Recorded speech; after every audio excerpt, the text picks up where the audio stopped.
Local Ibatans through the marriage po ng mga Japanese. So lumalabas po na forced labor yung paggawa nila rito. Then after nila gawin ito, natapos gawin is pinatay din yung mga local Ibatans na gumawa. Para hindi may pagsabi, may pagkalat na may tunnel dito. So dito rin pinatay? Opo. Pero totoo po, nasa dyan yung ano, kayamanan ni Yamashita Treasure. So ito may isang, itong tunnel ito kasi sa 5 doors. So yung unang main door kanina, kasi ito isang door dito. So ang labas nito, malapit yung sasakyan natin. Basta ate. Dito. ito meron. Tapos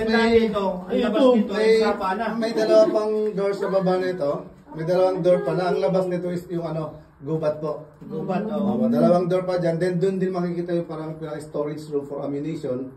Then the same time yung ano nila, parang pinaka-cabin nila. Kwarto-kwarto nila. So ang makikita nyo dito, may hagdanan to. Pagdating mo doon sa hagdanan ng ilaw natin, biglang baba yun. So para ka magra-climbing, parang makababa. So parang pinaka-trap nila yun, para in case na bigla silang suguray ng kalaban.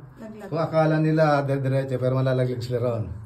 So ganun sila kautak. Kaya pala madilim, naka-shades ako. So pansin nyo, malamig yung loob. Malamig. Careful po, baka mahutog po ha. Hindi kami abo, safe. Safe. Epas lang, epas. Hello, advantage daw.